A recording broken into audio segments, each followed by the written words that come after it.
철강 관련해서 철강 가격이 요즘 이제 최근 좀 하락이 되고 있어요? 네네. 근데 이게 철광석 가격이랑도 연결이 됩니까? 이게 결국에는 철광석 가격이 그러니까 원가가 올라가면서 그거를 제품 가격에 반영을 해가지고 그동안 실적이 좋았던 거거든요. 근데 이제는 소위 말하는 이 원가가 된 철광석 가격이 계속 올라가다 이제 꺾이니까 이제는 그 효과가 이제 떨어진다는 거죠. 그러다 보니까 이제 철강주들 같은 경우에는 좋은 시절 다 갔다. 좋은 시절 다 갔다. 그렇죠. 원자재 가격이 올라가게 되면서 이제 그걸 제품 가격에 다 반영을 하면서 이 좋았던 실적. 뭐 포스코라든지 현대자동차 같은 경우도 실질적으로 실적을 뜯어보면은 판매가 그러니까 수요가 많이 늘어났다기보다는 공급적인 측면에서 원가가 많이 올라간 부분들이 많이 반영이 됐다는 거죠. 그러니까 제품 가격이 많이 올라간 거죠. 그러니까 만약에 예를 들게 되면 우리가 많이 먹는 커피를 한번 예를 들게 되면은 지금 커피가 갑자기 원래는 1,500원이었는데 이게 갑자기 4,000원 올라가 버린 거야. 근데 먹잖아요. 먹게 되는데 근데 먹는 사람 수는 줄어들겠죠. 1,500원인데 갑자기 4,000원 되면은 이 뭐지 왜 이렇게 비싸? 그런 사람들 안 먹게 되고 그래도 먹는 사람 먹을 거고 그래서 먹는 사람들은 줄어들었지만은 커피 가격이 1,500원에서 4,000원 올라가게 되면서 그 효과로 가게 마진 좋아진 것처럼 보이게 되는 거죠. 그게 딱 지금 그 철강업체들이 딱 그런 케이스인 거예요. 막 박리담회로 많이 판 게 아니고 네, 그렇죠. 조금 팔더라도 워낙 비싸니까. 근데 그 말인즉슨 네. 이제 수요가 많이 그렇게까지는 많이 없었다는 건데 그렇죠. 이 철강 가격이 떨어지면서 원래 팔던 가격도 네. 5,000원에 팔아도 이게 좀 사네. 그래서 그쵸. 괜찮았는데 이거 쓸 수밖에 없잖아요. 다시 뭐 한 2,000원에 팔아야 되니까. 커피보다 담배가 더 맞겠네요. 담배가 2,500원 하다가 갑자기 5,000원 올라가게 이렇게 되면은 피던 사람들 금방 못 끊잖아요. 욕하면서 사죠 막. 이거 말이 돼? 이러면서 담배 하나 주세요. 그러니까 담배가 더 맞겠네요. 예를 들어 보게 되면은 가격은 올라갔지만 물론 끊는 사람도 있겠지만 그렇게 끊는 사람이 많지가 않다는 거죠. 많지 않아. 그러다 보니까 아무래도 담배 가격 그동안 피는 사람들은 그대로 필 거고 가격은 올라가게 되고 이 효과로 담배 파는 업체들은 수익은 더 좋아지게 그렇죠. 되고 그런 거죠. 그래서 철강업체들이 그런 효과를 보시면 될 것 같아요. 현재 상황이. 근데 이제는 이제 철강석 가격이 떨어지게 되니까 이제 철강석 가격이 떨어지게 되면 원가가 떨어지게 되면은 이제 자동차 업체라든지 뭐 조선업체들이 야 너희 원가 떨어졌으니까 제품 가격 내려 요구할 수 있는 거거든요. 지금 그동안 뭐 철강업체들이 계속 우리 철강석이 올라가니까 계속 올려야 돼. 어쩔 수 없어 올려야 돼. 그거 다 묵인 했었거든요. 지금까지. 근데 이제는 반대가 되겠죠. 철강석 가격이 떨어지니까 제품이 내려라. 그럼 너희가 안 쓸 거야. 이러면 또 철강업체들은 또 갑자기 값에서 을이 되는 거죠. 오히려. 더 내려. 너 20%안 내리면 너희가 안 쓸 거야. 너희가 안 쓰고 해외 거 쓸 거야. 이러면 이제 아주 내릴 수가 없는 거죠. 그래서 값이었다가 이제 을로 받게 되는 거죠. 철강 업체들이. 그렇죠. 근데 자동차 가격은 안 내려주잖아요. 철강 가격 내려가도. 그러니까요. 우리가 소비자들이 이렇게 힘을 내야 되는데. 우리가 힘이 제일 없어. 그래서 현대차 요새 되게 비싸잖아요. 비싸요. 네. 비싸 요즘에. 비싸. 진짜. 요새 막 보니까 그 가격이면 국산차 살 바에 그냥 수입 사는 게 낫다는 생각도 들어요, 솔직히 말이죠. 근데 이제 그 국산차는 옵션이 다르니까 거기서 또 고민하게 되지. 예. 근데 요새도 근데 뭐 수입차도 옵션이 그렇게 나쁘진 않더라고요. 수입차도. 예. 우리 배수키 라빈스님이 잘 들으면서 가고 있으시다고. 출근길이신가요, 우리 수키 누님? 누님 아니가? 시간이 형님이신가? 그렇겠네요, 이분은. 예, 지금 한창 출근 시간이시니까. 라디오처럼 들으시겠네요, 라디오처럼. 8시 반. 오늘 차가 많이 막힙니다. 진짜 아침 또 비 와가지고, 많이 막히더라고.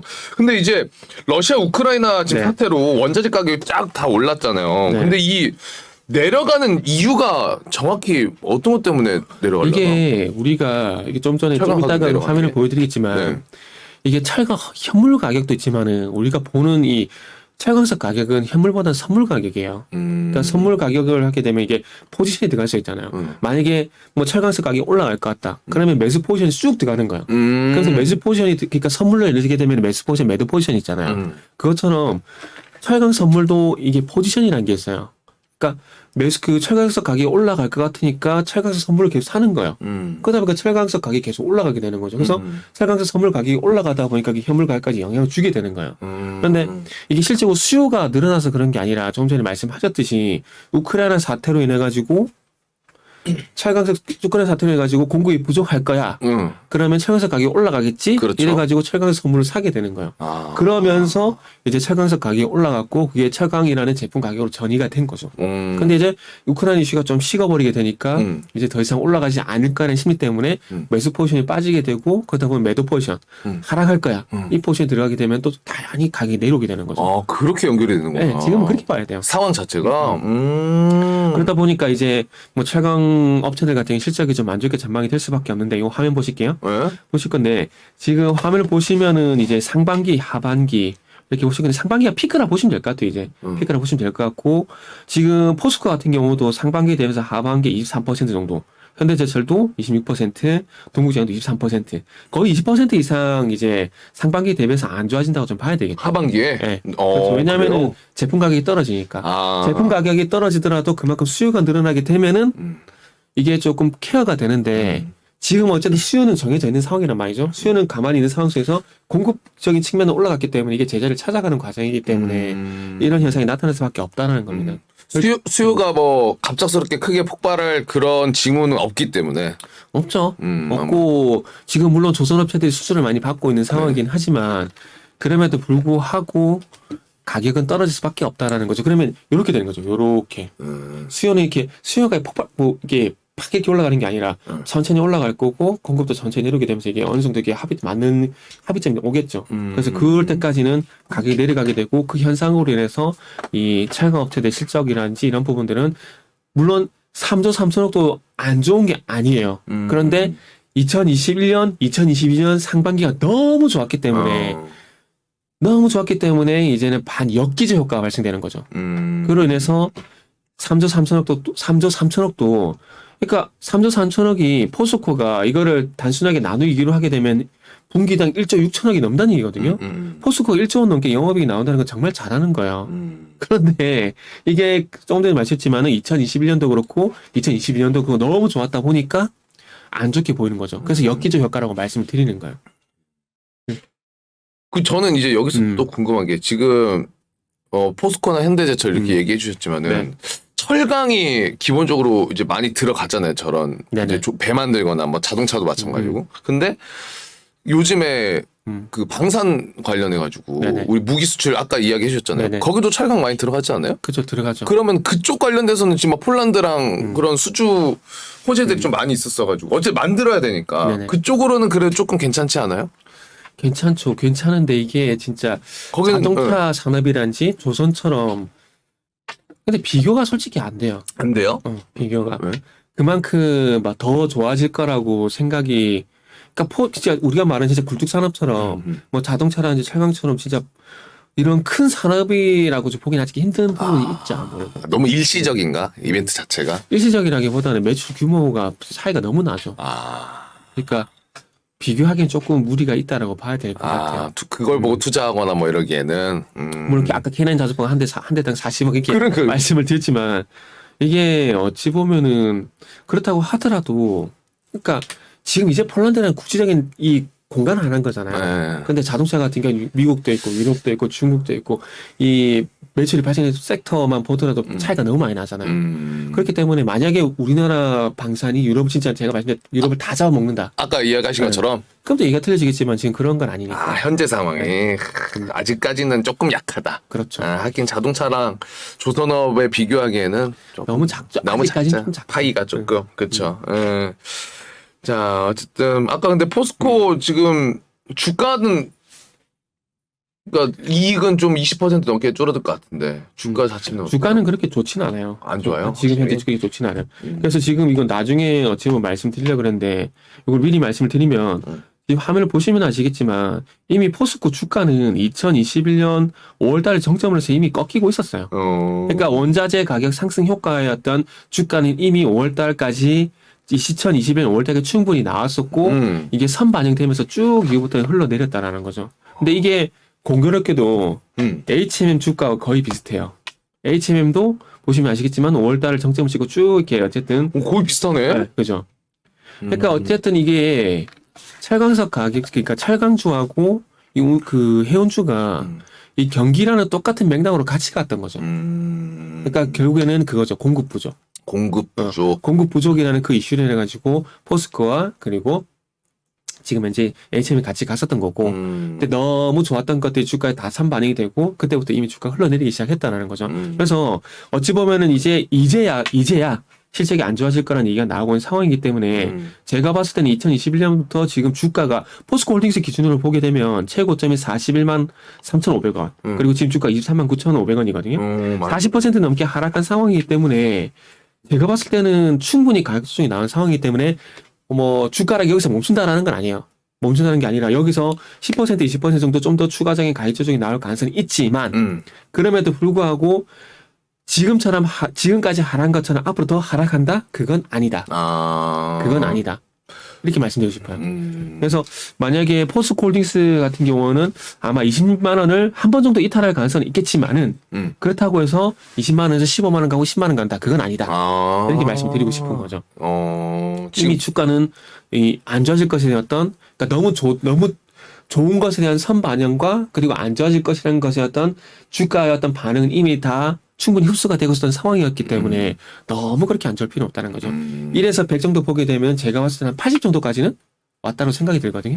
그래서 앞으로는 이제 어쨌든 철강주 같은 경우는 여기서 뭐 이게 언제 턴이 나올지 모르겠지만 적어도 바닥에 대한 가능성은 있기 때문에 이제 앞으로 싼 가격에 어느 정도 싼 가격에 살 것인가 매도보다는 어느 가격에 살 것인가 이게 관건인 거죠. 근데 지금도 충분히 매력적인 가격이긴 하다. 지금도 충분히 많이 빠졌죠. 충분히 많이 소위 말하는 그 제도권에 계신 분들 기준으로 보게 되면 포스코홀딩스 같은 경우는 퍼가 2023년 내년 예상 퍼가 4.38배거든요. 그래요? 그리고 현대제철은 3.32, 동국제약은 2.45배밖에 안 돼요.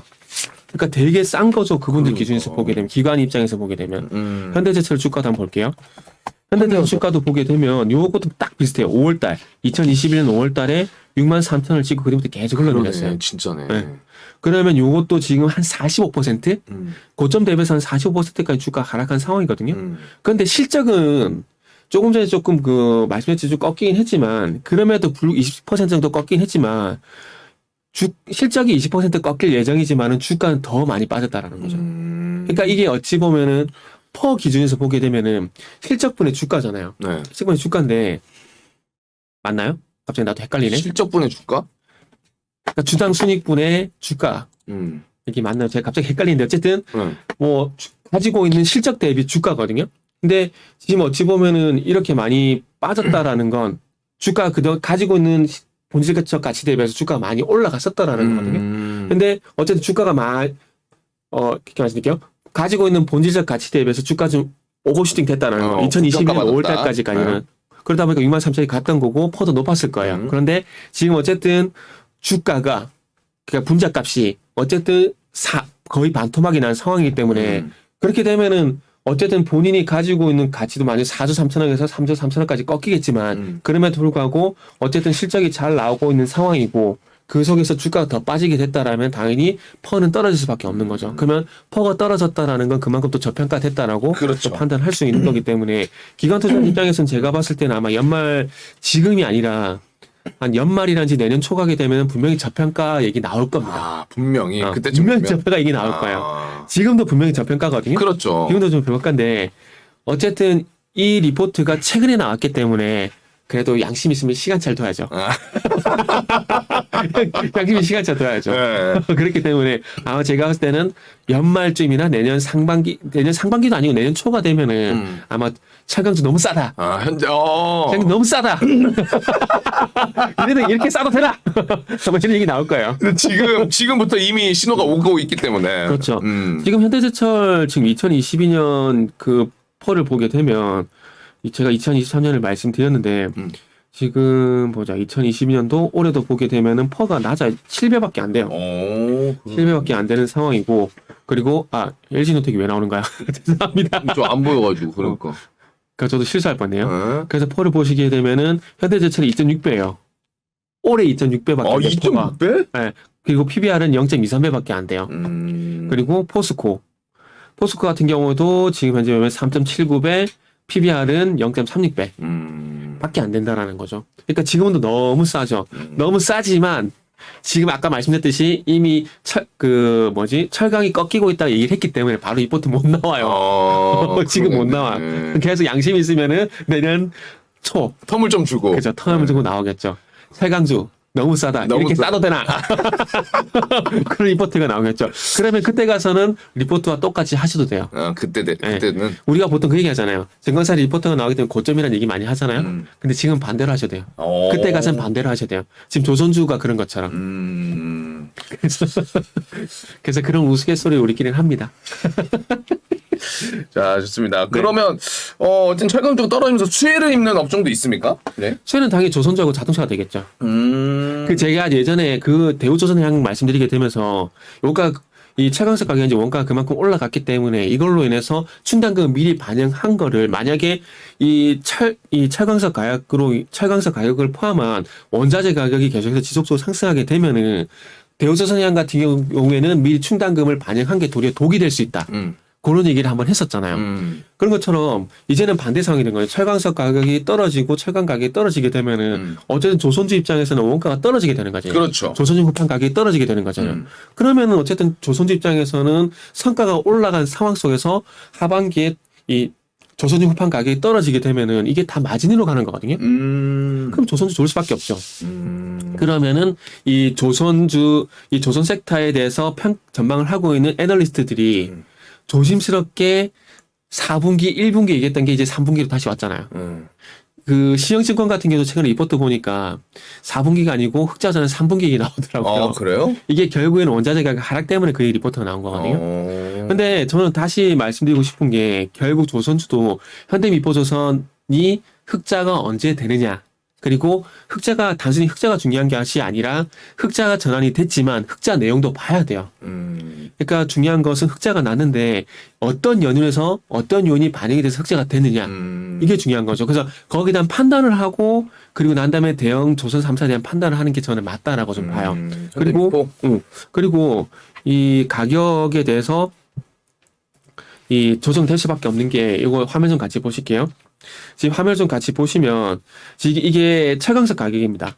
이게 보시면은 조금 전에 철강주 보여드렸잖아요. 많이 떨어졌네. 그죠? 2020년도부터 2021년도까지 쭉 계속 올라갔잖아요.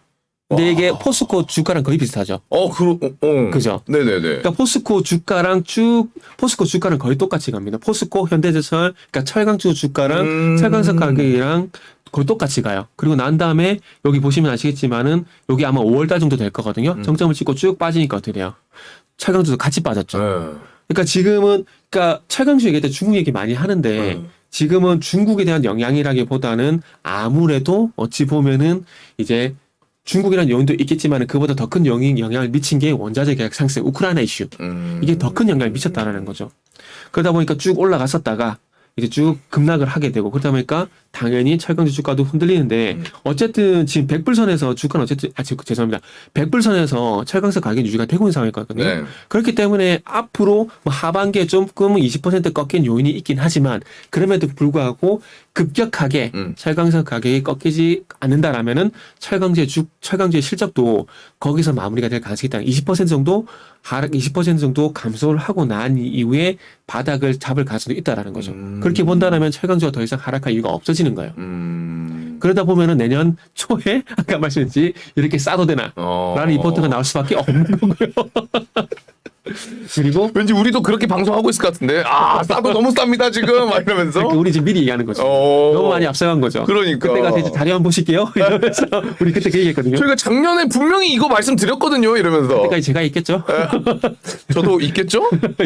모르겠는데 자, 최대한 버텨보죠 팀장님 우리. 그러니까 이제 화면을 또 같이 좀 볼게요. 네. 그 원료탄이라 그래가지고 석탄이라 보시면 될 것 같아요. 그 코크스형 원료라 보시면 될 것 같은데 이 석탄을 가져와가지고 그 철을 철강에서 녹여야 될 거 아니에요. 네. 그거라 보시면 될 것 같습니다. 그래서 지금 보시면은 호주하고 중국의 이 강점 철탄 원료탄 수출입 가격인데 요것도 2022년 5월달부터 급격하게 꺾이죠. 원래는 2022년 3월달에 이미 꺾이고 있었습니다.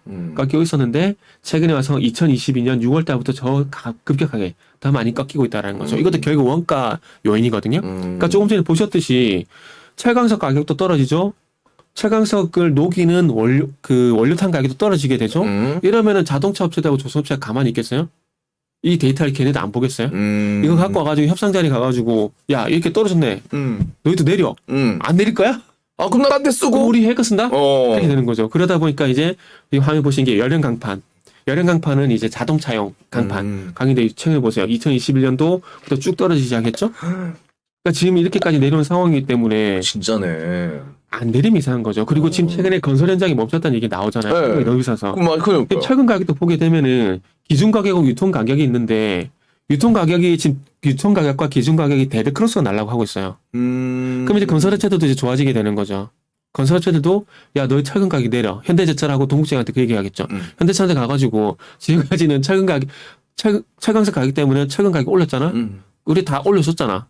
이제는 이제 유통 시세가 떨어지니까 너희 유통 유통 가격 내려줘. 납품 가격 내려줘. 아니면 우리 해외 거 쓸 거야. 우리 중국 거 쓸 거야. 그러면은 아니 안 되는데. 알았어 좀 더 우리 좀 가격 좀 해줄게. 그러지 마. 그러면서 아까 말씀드렸지 값에서 을이 되는 거죠. 그래서 유통 가격보다 지금 기준 가격이 떨어지기 때문에 아마 이게 더 벌어질 거야 앞으로. 더 벌어질 거면 철강석 가격이 떨어지니까. 그럼 유통 가격이 더 떨어진다는 거예요? 그렇죠. 기준 가격보다. 그러니까 어찌 보면 이렇게 생각하시면 돼요. 기준 가격 그러니까 소비자 판매 가격 있잖아요. 우리가 그 과자라든지 마이스크림 소비자 판매 가격 있잖아요. 네. 근데 그대로 잘 안 팔잖아요. 소비자 판매 가격이 기준 가격이라 보면 돼요. 근데 여긴 도매가 그러면? 유통 시세는 이제 소비자 판매 가격은 그랬지만은 이제 판매점에서 기준 가격대로 파는 게 아니라 이제 시세대로 파는 거죠. 그러니까 예를 들게 되면은 아이스크림 가격이 되게 비싸잖아요. 이게 뭐 1,500원인데 예를 들게 되면 이제 아이스크림 소비자 판매 가격은 1,500원이지만은 이제 이거를 1+1을 판다라든지 아니면 1,500원인데 500원에 판다라든지 이게 유통 가격이 되는 거죠. 그러니까 기준 가격, 소비자 판매 가격은 1,500원이지만은 유통 시세, 실질적으로는 1,500원이 아니고 1,500원에 팔린다라는 거죠. 그러니까 그런 개념으로 보시면 돼요. 그러니까 철근 가격이 또 원래는 톤당 1,000달러인데 소비자 판매가 그렇게 정해놨어요. 근데 그 가격대로 못 파는 거죠. 앞으로는. 왜냐하면은 철근 가격이라든지 이 아까 전에 말했던 올리탄 가격 이런 것들이 그러니까 원가에서 하락 요인이 있기 때문에 그리고 이제 수요자 측면에서 또 가격에 대한 어떤 제시 요인들이 있기 때문에 그런 까지 반영이 되게 되면서 앞으로는 유통 시세가 더 떨어질 가능성이 상당히 높다라는 거죠. 그래서 지금 화면을 봤던 것들은 이미 그 철근 기준 가격이 철근 기준 시세가 지금 저기 어떻게 보면 되냐면 톤당 107만 원을 보면 돼요. 그러니까 기준 가격이 톤당 107만 9천 원이고 유통 시세가 톤당 107만 원. 그러니까 이렇게 보시면 되겠어요. 유통 가격이 107만 원인데 지금 이제 일본산 같은 경우에는 이미 95만 원, 톤당 95만 원의 거래가 되고 있고 중국산은 이미 톤당 90만 원으로 떨어졌어요. 90만 원 아래로 떨어졌어요. 근데 그래서 말씀드렸듯이 아까 전에 건설업체가 이제 현대제철 가가지고 야 일본 쪽에는 톤당 95만 원이고 중국은 톤당 90만 원이거든. 너희 107만 원에 팔 거야? 그래 알았어. 그냥 가버리는 거죠. 우리 일본에 가 95만 원 주세요. 아무래도 품질은 중국보다는 일본이 좀 나을 수가 있으니까. 그렇죠. 아무래도. 그래서 일본 가서 우리 너희 거 쓸 거니까 95만 원에서 조금만 더 싸게 주라. 너희 거 쓸게. 대신 장기 계약할게. 이렇게 딜이 가능해야 되는 그렇죠. 거죠. 그러면 더 좋아하지. 그렇지. 그럴 수가 있는 거죠. 그렇게 되면 이제 현대차하고 이제 동국제약이 이제 급해진 거죠. 더 싸게 해야지. 저기 90만 원 쟤들 간다 그러는데 쟤들 잡아야 되는데 안 되는데 우리 80만 원 콜! 막 이렇게 갈 수도 우리 있죠. 이제 아까 너희 얼마가 했다? 93만 원? 우리 90만 원 줄게. 80만 원 너무 심했다. 너무 심했고. 조금씩 내리겠죠. 조금씩. 그렇게 될 수 있다라는 거죠. 네. 야, 어쨌든 철강 관련해서는 우리가 제일 먼저 다루는 느낌입니다. 지금 그렇죠. 현재 상황 보고 팀장님께서 준비를 해주셔가지고. 그래서 미래의 어떤 일을 우리가 미리 하고 있는 상황이기 때문에 조금 너무 앞서간 것도 있어요.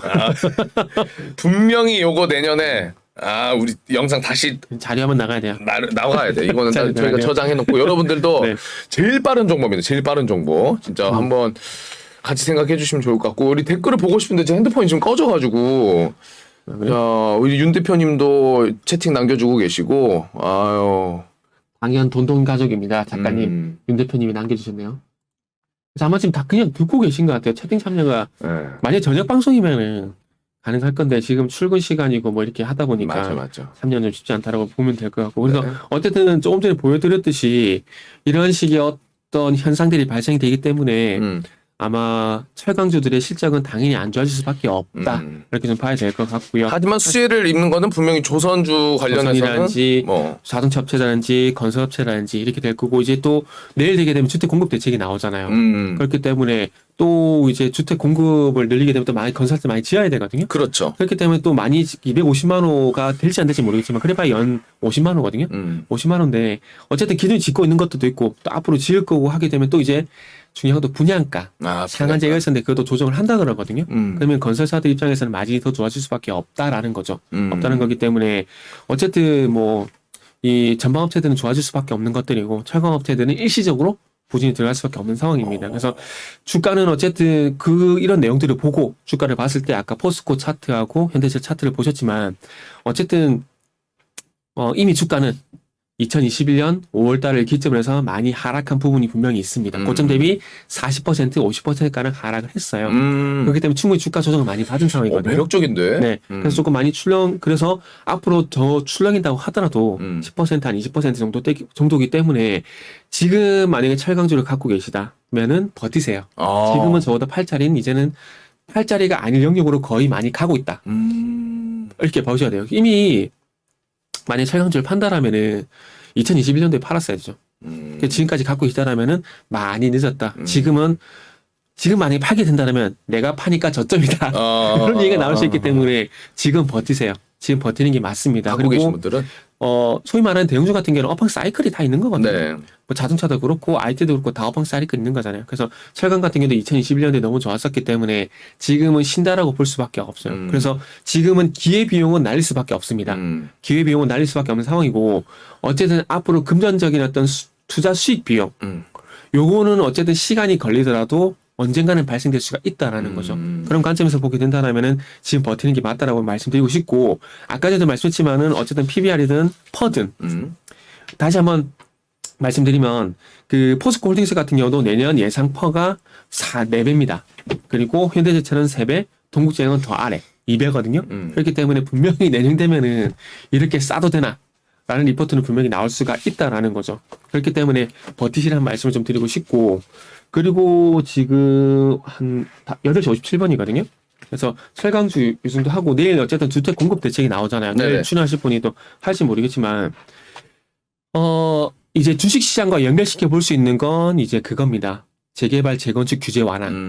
그래가지고 재건축 초과 이익 환수제 이게 얼마만큼 좀 완화가 되냐고 한 건인데 그것 때문에 좀 추진을 안 한 부분도 분명히 있거든요.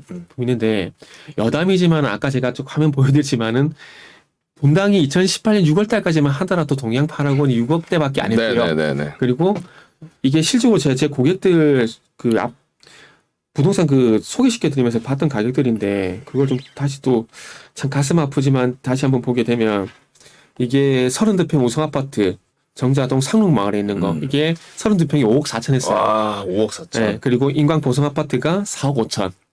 근데 이때 당시에 32평 우성 아파트 같은 경우도 5천만 원 갭 투자가 가능했어요. 근데 지금은 이거는 정말 호랑이 담배 피던 시절이 돼버린 거예요. 그렇죠, 완전. 그렇죠, 다이 시절이 돼버린 건데.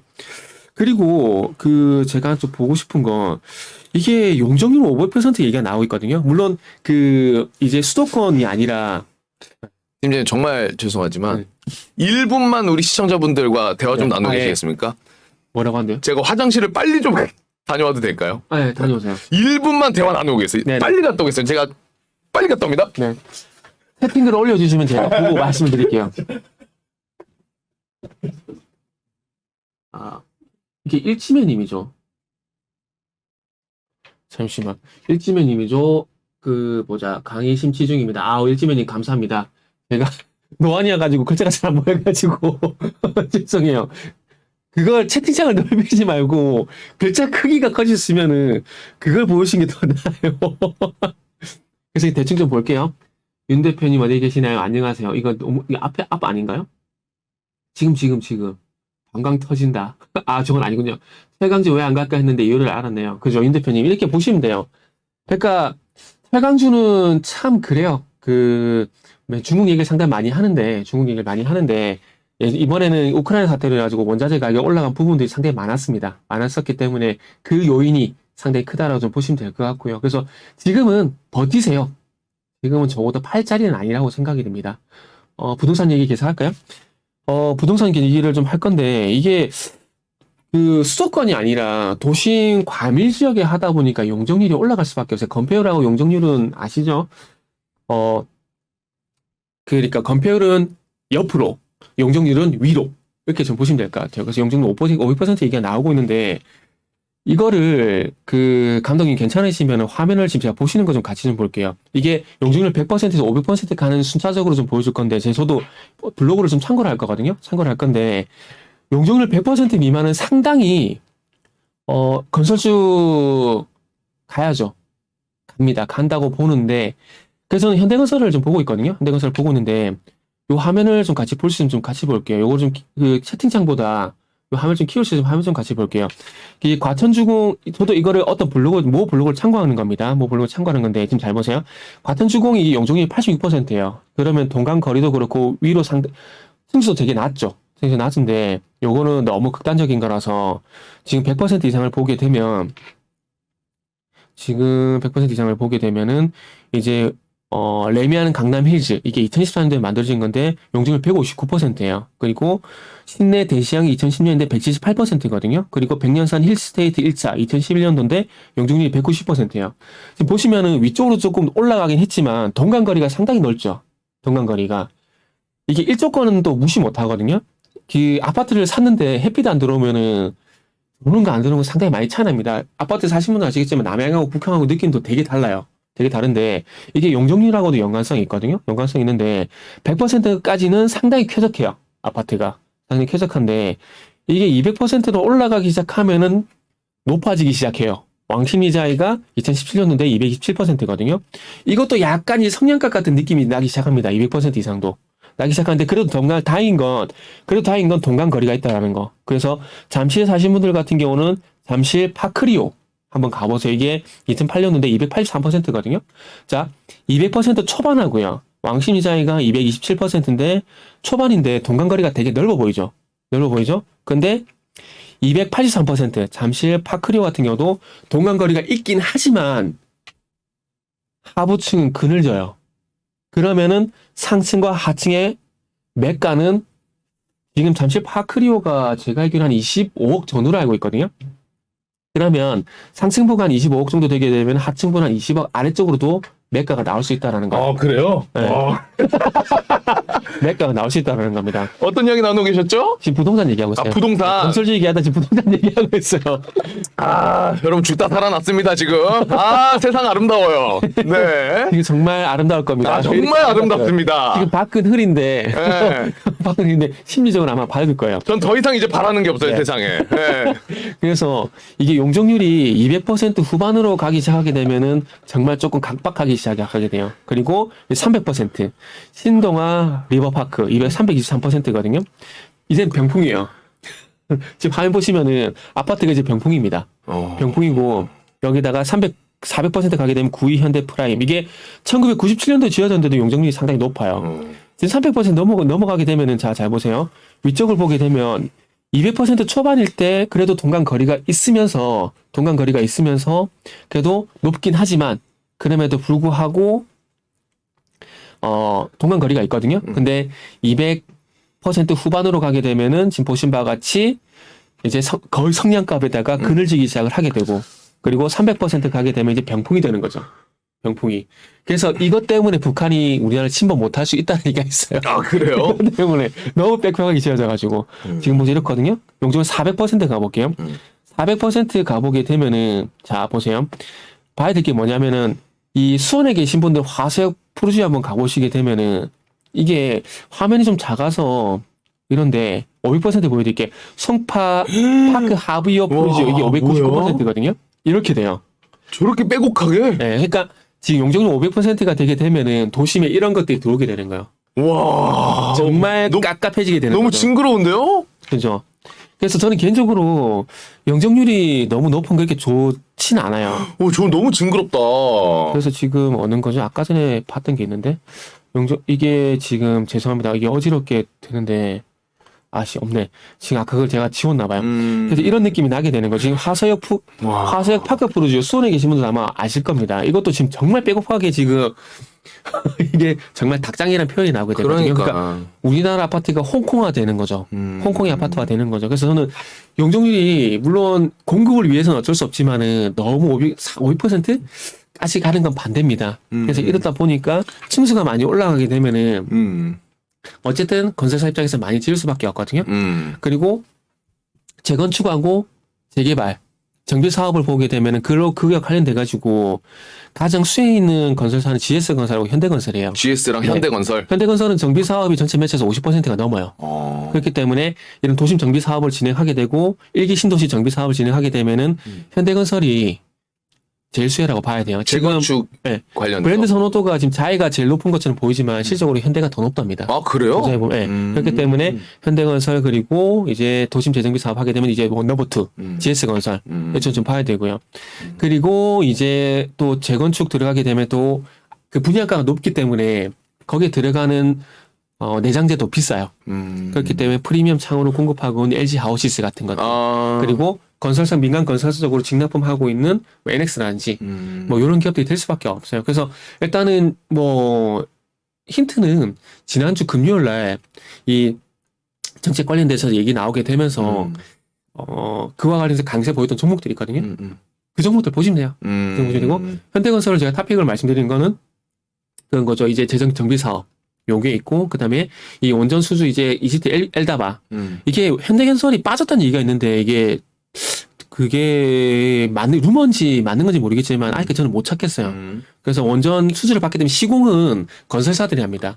그래서 대우건설, 현대건설, 뭐 삼성전자 이런 기업들이 그렇죠. 하는 거고 그래서 현대건설은 이제 정비 사업과 원전 그리고 이제는 그리고 마지막으로 세 번째는 이제 LNG 플랜트 카타르 이런 것도 있기 때문에 건설주 대장은 저는 현대건설 이렇게 보고 있다. 이렇게 말씀 좀 드릴게요. 대장으로. 네네. 네, 좋습니다. 오늘 건설까지 깔끔하게 우리 팀장님 또 정리를 해주셨습니다. 우리 윤 대표님께서 팀장님 건설 쪽 가겠죠라고 해주셨는데 방금 이야기해주신 거 참고하셔서 또 개인적으로 잘 판단하시고 또 투자하시면 좋을 것 같아요. 그리고 이제 미녀 작가가 방광 터진다라고 해놨네요. 제가 처음이야. 이렇게 방송하면 웬만하면 참거든요. 방송하다 화시간 거 저 처음 봤네요. 와, 저도 웬만하면 참는데, 오늘은 여러분 솔직하게 했습니다, 저. 왜냐면 이걸 억지로 참고, 그 팀장님 이야기에 집중 안 하는 것보다 빨리 해결하고 집중하는 게 낫겠다. 뭐 저 혼자 얘기하고 있으면 되죠, 뭐. 얼마나 우리 가족 같은 분위기가, 여러분. 너무나, 대신 내일 다 비밀. 모르는 척 하셔야 돼요. 그냥 가족이 붙여야 돼요. 이렇게 떨어지면 안 됩니다. 네, 자, 그러면 오늘 또 이렇게 슬슬 마무리 해봐야 될 것 같습니다.